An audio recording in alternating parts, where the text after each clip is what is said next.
자, 오늘 본문은 창세기 29장 21절에서 30절입니다. 야곱이 라반에게 이르되 내 기한이 찼으니 내 아내를 내게 주소서. 내가 그에게 들어가겠나이다. 라반이 그곳 사람을 다 모아 잔치하고 저녁에 그의 딸 레아를 야곱에게로 데려가매 야곱이 그에게로 들어가니라. 라반이 또 그의 여종 실바를 그의 딸 레아에게 시녀로 주었더라. 야곱이 아침에 보니 레아라. 라반에게 이르되 외삼촌이 어찌하여 내게 이같이 행하셨나이까? 내가 라헬을 위하여 외삼촌을 섬기지 아니하였나이까? 외삼촌이 나를 속이시면 어찌 됨이니이까? 라반이 이르되 언니보다 아우를 먼저 주는 것은 우리 지방에서 하지 아니하는 바이라. 이를 위하여 7일을 채우라. 우리가 그도 내게 주리니 네가 또 나를 7년 동안 섬길지니라. 야곱이 그대로 하여 그 7일을 채움에 라반이 딸 라헬도 그에게 아내로 주고 라반이 또 그의 여정 비라를 그의 딸 라헬에게 주어 시녀가 되게 하며 야곱이 또한 라헬에게로 들어갔고 그가 레아보다 라헬을 더 사랑하여 다시 7년 동안 라반을 섬겼더라. 자, 삼촌 라반은 조카인 야곱을 되게 배려하고 친절하게 대하는 것처럼 보입니다. 그러나 여러분, 이 라반이 얼마나 약삭빠르고 교활하고 계산이 정확한 사람인가를 어떤 고단수의 어떤 치밀한 사기꾼임이 드러나죠. 자, 야곱이 라헬을 얻기 위해 7년 동안 이제 결혼 지참금에 해당한 것과 같은 노동력을 제공하겠다고 계약을 맺습니다. 자, 7년이 지나자 야곱은 삼촌 라반에게 자신의 권리를 주장합니다. 그리고 드디어 고대하던 혼인식이 열리는 것이죠. 자, 그런데 이 결혼식, 혼인식 날 무슨 일이 일어났다고요? 참, 우리가 상식적으로 이해할 수 없는 장면이 일어납니다. 신부가 바뀌는 일이 일어나요. 어떻게 이런 일이 가능할까요? 근데 이것은 실수가 아니라 뭐죠? 음모라는 겁니다.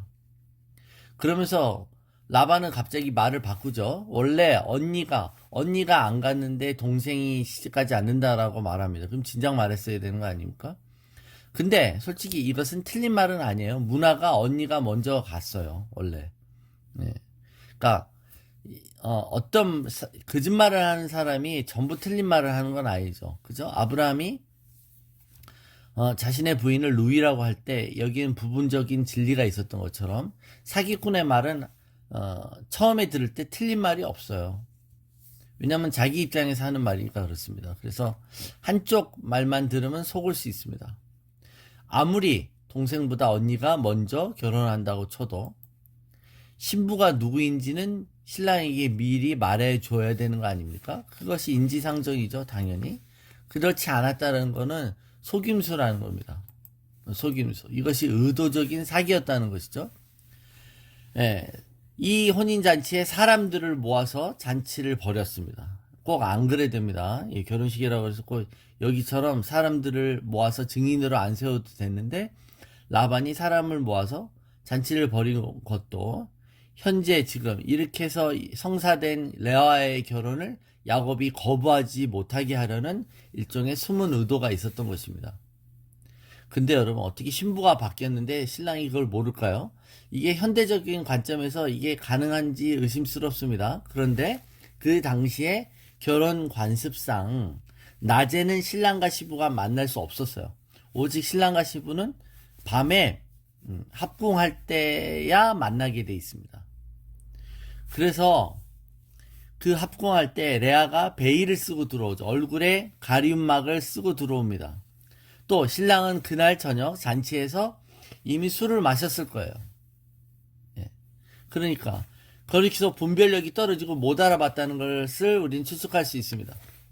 자, 이 사기극, 이 속임수가 가능하기 위해서 먼저 여러분 이 일에 적극 가담해야 하는 사람들이 있어요. 그게 누구냐면 이 라반의 가족들 아닙니까? 야곱을 뺀 모든 등장인물들이 다 이 총체적으로 이 사기극에 다 알고 있어야 되고 이것이 다 뭐라 그럴까요? 합작된 어떤 연기여야 되지 않습니까? 먼저 여러분 라헬을 설득했어야 되죠. 라헬을 너가 언니보다 먼저 가면 안 된다 라고 말했을 거고 너는 이 일을 야곱한테 말하면 안 된다 했을 거예요. 라헬이 처음에 수긍 안 했을 것이고 7년 동안 라헬과 야곱은 장차 결혼할 것을 생각하면서 서로를 연애했을 수도 있습니다. 그러나 이 라헬을 아버지인 라반이 협박했을 거예요. 아마 라헬이 이 아버지의 계획에 동조했을 리 만무하므로 라헬은 그동안 격리되거나 감금됐을 수 있는 가능성도 있습니다. 그렇다면 자, 첫날 밤 신방에 들어간 레아는 알고 있었을까요? 예, 알고 있죠. 알고 있는 거죠. 레아는 적극적인 연기와 또 이 사기극에 가담한 자가 되었습니다. 예. 어쩌면 레아도 야곱을 짝사랑했을 수도 있습니다. 그리고 야곱이 자신이 아닌 자신의 동생 라헬을 선택했던 것에 대해서 거절감과 어쩌면 여기서 오는 상실감이 있을 수도 있죠. 그러던 터에 그 지역의 문화적 간섭이라는 것을 이유로 그것을 정당화하면서 내가 동생보다는 내가 신방에 들어가야 된다라고 생각했을 수도 있고, 아니나 다를까 아버지가 동생 대신 신방에 들어가라는 이 말에 어쩌면 못 이기는 척하며 동의하며 들어갔을 수도 있습니다. 왜 이런 추리가 가능하냐면 여러분, 야곱이 레아라는 사실을 몰랐다, 못 알아봤다는 것이, 레아가 적극적으로 이 사기극에 동참했을 것이라는 것을 암시하기 때문에 그렇습니다. 그죠? 이게 본인이 자신이 라헬인 척 하지 않았다면 이 첫날 밤에 이 일이 안 이루어졌을 거라는 겁니다.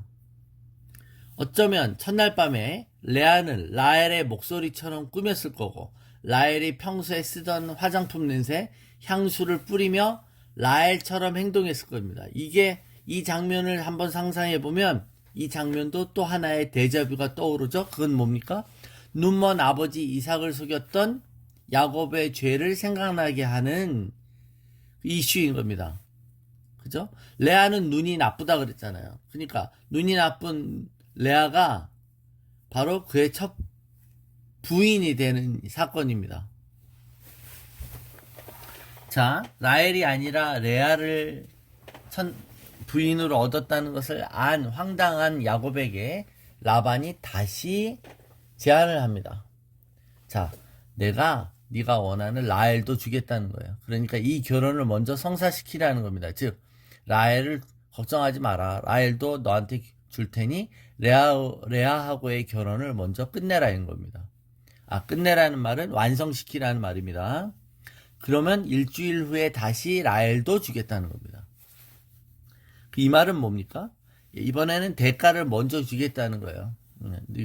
그러니까 너는 이것에 대한 또 7년의 머슴살이를 또 해라 이것이죠.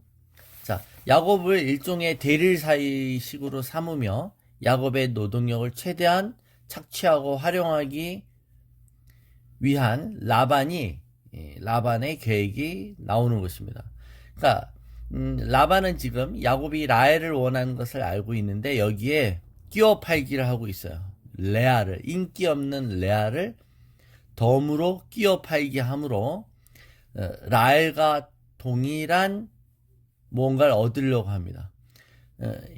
야곱이 라헬을 위해 7년을 희생할 수 있다는 것을 알게 되었으므로 여기에 인기 없는 첫 딸인 레아를 위해서도 야곱이 7년을 더 일하기를 원했던 것이죠. 이 모든 어떤 이런 수가 어떻게 보면 참 착잡하죠. 가족끼리 친척끼리 이렇게 속고속입니다. 그런데 여기서 우리가 깨달아야 될 것은 야곱은 원래 아버지와 형을 연기로 속였던 자입니다.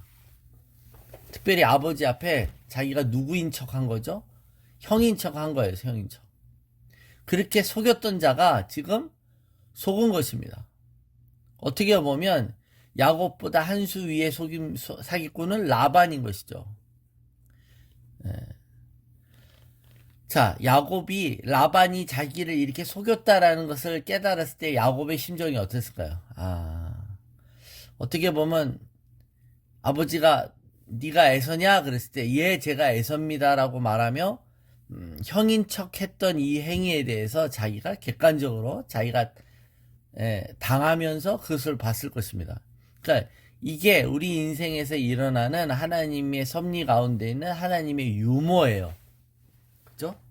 근데 이 유머는 뭐 우리가 흔히 말하는 뭐 개그 프로그램이나 여기서 나오는 유머를 볼 때 오는 그런 웃음이라기보단 여기에는 참 어떻게 보면 되게 뼈저리는 어떤 교훈들이 있는데 무시무시한 무서운 교훈도 있다는 겁니다. 우리의 인생길에서 우리 자신의 모습이 어떠한지를 우리 자신이 깨닫게 해주시길 위해서 우리가 저질렀던 비슷한 종류의 일을 경험하게 하시거나 또 자기하고 비슷한 종류의 사람을 만나게 하시는 것입니다. 그래서 이 비슷한 일이 데자뷰처럼 반복적으로 일어나게 하심으로 자기를 객관적으로 보게 되고 자기가 남에게 피해를 일으키거나 남에게 혼동을 일으킨 것이 과연 상대방의 입장에서는 어떤 큰 충격파인가를 이거를 보게 하는 것이죠. 자, 그러니까 우리 인생에 이런 비슷한 일이 반복적으로 일어납니다. 이 반복적인 일들은 우연히 일어나는 것이 아닌 것이죠.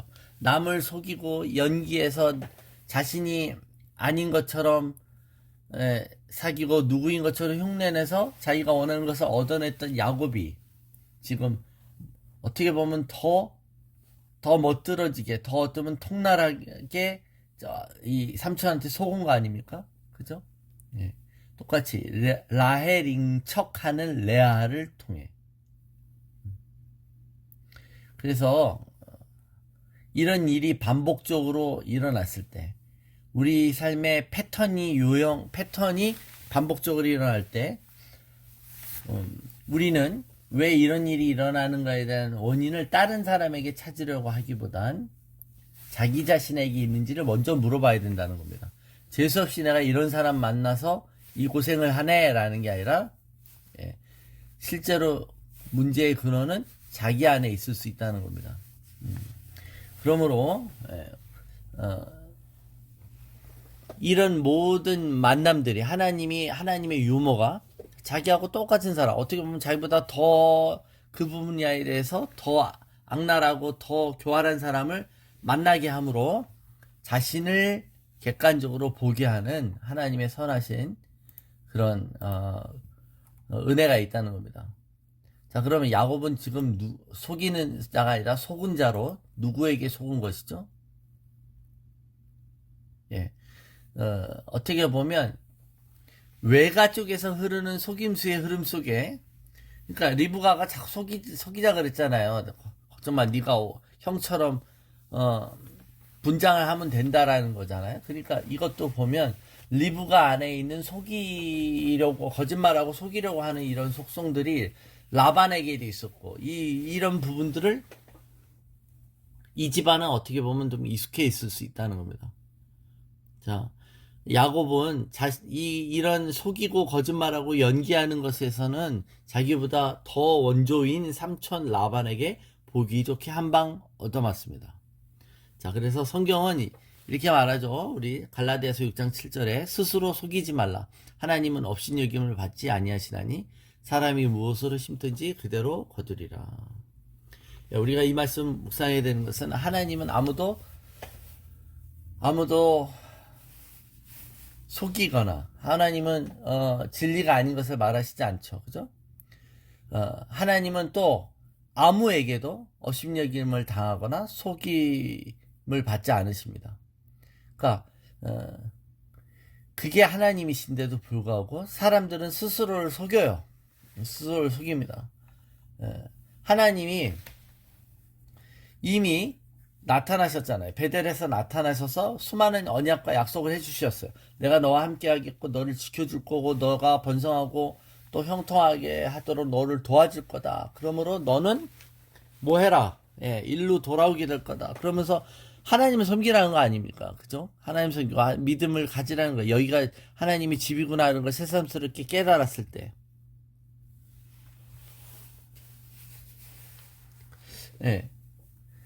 그렇게 돌아오겠다고 했지 않습니까? 그런데 이 약속을 주실 때만 해도 이 야곱은 하나님의 말씀을 신뢰하고 하나님밖에 없었어요. 전적으로 그분만을 의지했습니다. 근데 앞에서도 말했지만 그가 이제 뭔가 자기가 좀 유용하고 자기를 필요로 하는 사람이 있고 또 자기 힘으로 자기 길을 만들 수 있다는 생각이 드는 순간 그는 하나님보다는 자신이 원하는 돈과 사랑을 소유하기 위해 쫓기 위해 전력을 다하고 있다는 겁니다. 예. 그러니까 여러분, 그러나 헛된 것을 쫓다가 야곱이 시간을 다 버리고 결국은 아무것도 못 얻다가 그러니까 얻지 못했다가 아니라는 거예요. 결국 야곱은 얻었다니까요. 그죠? 라헬과 레아를 둘 다 얻었어요. 그런데 14년을 보냈다는 겁니다. 이게 뭘 뜻하냐는 거예요. 아이고, 야곱은 순애보적인 사랑가이므로 14년이 14일처럼 느꼈을 거야. 그래서 이 야곱의 마음을 순전한 사랑으로 미워하거나 좋게 보려고 하면 안 된다는 겁니다. 야곱의 사랑을 너무 폄하하려고 하는 거 아닙니까? 라는 의심이 들 수 있지만 여러분 보세요. 나중에 우리 스토리 알지만 야곱이 이렇게 사랑하는 레아와 라헬 자신의 부인과 자녀들을 나중에 형 에서를 다시 만날 때 자기는 살겠다고 아내와 자식들을 먼저 보내는 사람입니다. 자신은 뒤에서 형이 혹 자신의 가족을 죽일 때 자신은 도망가겠다는 거 아닙니까? 그러니까 야곱이 지금 멋지게 속았어요. 그죠? 멋지게 속았는데 무엇에 먼저 속았냐는 거예요. 라반에게 먼저 속기 전에 우리가 어제 말했지만 자신의 사랑에 속았어요. 자신의 사랑. 그러니까 자신이 누군가를 이용하지 않았고 정직하게 순수하게 대했으며 순수한 희생을 스스로 선택했잖아요. 내가 자발적으로 7년을 섬겨주겠다고. 그죠? 거기에는 야곱의 어떤 의도적인 어떤 속임수가 없고 자기는 충분히 대가를 치르겠다라는 자신의 애틋함과 순수함이 있어요. 그런데 야곱이 놓치는 게 있다는 거예요. 야곱이 이 장기간 동안 이 라반의 집에서 종으로 묶여 있는 것이 하나님 뜻이었냐 이겁니다. 그러니까 하나님의 축복이 하나님의 스케줄이 아닌 인간의 자의적인 설정과 스케줄에 의해서 연기될 수 있다는 것을 얘기합니다. 그래서 14년은 필수 불가결한 시간이 아니었을 거다. 이것을 우리가 깨달아야 된다는 것이죠. 여러분, 원수는 우리가 성공을 못하게 하려고 노력하지 않고 오히려 이 땅에서 성공하는데 우리가 완전히 온팍 매진하고 온팍 빠져서 실제로 우리가 이루어야 될 것들하고는 전혀 상관없이 살게 한다는 겁니다. 즉 하나님을 잊어먹게 만드는 것이에요. 그것이 선악과인 것이죠. 선악과. 선악과에 좋은 것에 끌렸다니까요.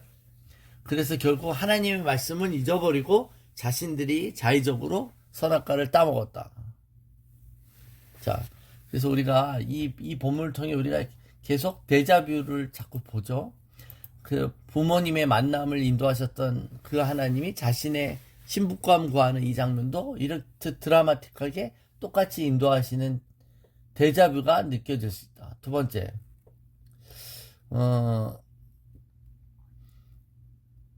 그 데자뷰가 어떤 패턴이 있고 어떤 반복되는 모습을 보일 때, 그죠? 또 그래서 우리가 여기서 놓치는 것이 무엇인지 하나님이 무엇을 말씀하시려고 하는지 우리는 또 들을 수 있어야 되고 또 자신의 모습을 객관적으로 보게 하시는 거울로서 나와 똑같은 사람을 만나게 하시거나 아니면 나보다 더 더한 사람을 경험케 하셔서 자신을 객관화해서 볼 수 있게 해주신다. 그래서 하나님이 우리 인도하실 때 우리 삶 가운데 자신을 객관적으로 볼 수 있는 모든 장치들 그게 무엇이든 그것은 은혜인 줄로 믿습니다. 여러분 우리가 남의 인생이지만 내가 직접 체험하지 않아도 남의 인생의 얘기를 보게 되고 그들의 고민과 그들이 어떤 선택을 했는가를 보게 될 때 우리는 간접 체험할 수 있잖아요. 근데 성경에 있는 인물들의 장면들을 보면 그 성경에 있는 인물들이 경험했던 모든 믿음의 순간 또 그런 살떨리고 긴장되는 그 모든 것 순간들이 우리 인생에도 똑같이 재현될 수 있는 걸 우리는 경험하게 된다는 겁니다. 여러분, 아브라함, 이삭, 야곱, 요셉 같은 이런 믿음의 선배들, 믿음의 조상들이 되게 여러분 어떻게 보면 여러분 우리가 볼 때 이렇게 마냥 막 좋고 마냥 성인군자고 어디다 내놔도 막 이렇게 인격적인 고매함과 순수함이 있는 사람들이 아닐 수 있다는 거예요. 그런데 그런 사람들에게 하나님이 오셔서 그들을 사용하시는 장면들을 우리는 성경을 통해 알게 됐죠. 근데 그 장면들이 내 인생의 데자뷰처럼 재현될 수 있다라는 것을 바라보고 깨달으셔야 된다는 겁니다. 사기꾼이었고 늘 연기해서 누군가를 속여서 등쳐먹으려고 하고 하는 인간들을 여전히 사랑하시고 인도해 주시며 복 주시는 하나님에 대해서 내가 듣고 내가 성경을 읽고 했던 모든 장면들이 내 삶에 똑같이 일어날 수 있다. 그죠? 예. 그걸 깨달으셔야 된다는 겁니다. 그래서 하나님이 위대한 겁니다. 결국은 여러분 모든 칭찬과 모든 찬양과 모든 박수를 받으시기에 합당한 존재는 우리가 아닌 거예요. 하나님만 남게 되는 줄로 믿습니다. 여러분, 우리 삶에 어떤 반복되는 패턴과 데자뷰를 보기 원하십니까? 하나님은 야곱의 삶을 이끌어 주시면서 그가 자신의 삶의 성공을 위해서 자신의 어떤 특권과 자신이 보기에 좋은 것을 얻기 위해서 어떤 결정을 하는지를 봤습니다. 그가 말년에도 정말 이런 것들을 버렸는지 정말 그 삶 가운데 뭔가 개가천선되고 뭔가 수정되는 것이 있었는지 우리는 다 알 수는 없습니다. 그런데 그런 삶의 인간들을 하나님 쓰시고 또 긍휼히 여겨주시고 또 하나님의 백성 삼아주신 하나님을 찬양해야 되는 줄로 믿습니다. 그래서 여러분 인생에서 반복되는 장면들이 데자뷰라는 것, 기시감이 느껴질 때 우리는 바로 눈을 들어 하나님 정신 번쩍 차리고 하나님 내가 잘못했습니다. 하나님 이게 나군요 라고 하나님 내 모습을 저 사람을 통해 보게 하시는군요 라고 이렇게 반응하는 것이 지혜 있는 반응인 줄로 믿습니다.